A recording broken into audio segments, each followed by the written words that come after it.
بسم اللہ الرحمن الرحیم۔ السلام علیکم۔ حضرت جنید بغدادی کے ساتھ دسترخوان پر پرندے کا کھانا کھانا۔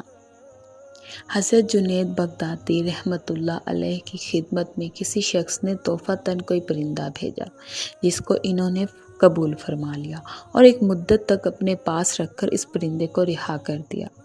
یہ دیکھ کر لوگوں نے آپ سے اس کا سبب دریافت کیا تو ارشاد فرمایا کہ اس پرندے نے مجھ سے فریاد کی کہ جنید، افسوس ہے کہ آپ تو اپنے احباب کی مناجات سے لطف اندوز ہوتے رہے اور میں بے مونس و خوار آپ کے اس پنجرے میں مقید رہوں۔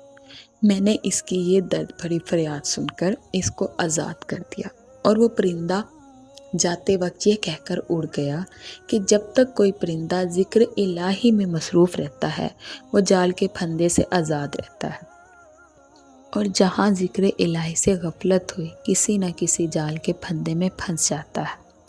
میں تو بس ایک ہی مرتبہ ذکر سے غافل ہوا تھا کہ مجھے اس کی سزا میں پنجرے کی قید میں مقید ہونا پڑا۔ ہائے افسوس ان لوگوں کا کیا حال ہوگا جو اکثر و بیشتر یاد الہی سے غافل رہتے ہیں۔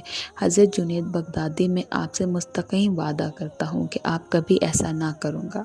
اس کے بعد کبھی کبھی وہ پرندہ حضرت جنید کی زیارت کے لیے آتا اور دسترخوان پر ان کے ساتھ بیٹھ کر کھانا کھایا کرتا تھا۔ چنانچہ جب حضرت جنید کا انتقال ہوا تو وہ پرندہ بھی تڑپ کر زمین پر گرا اور اس کی روح پرواز کر گئی۔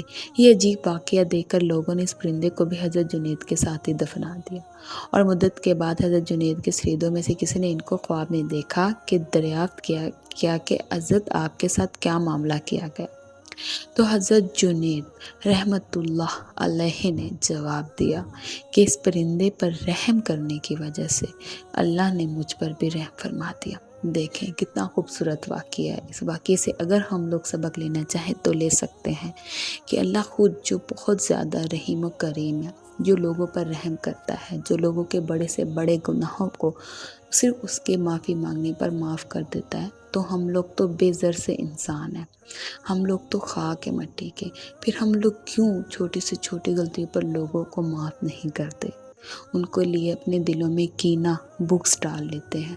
اللہ پاک ہم سب کو معاف کرے، آمین۔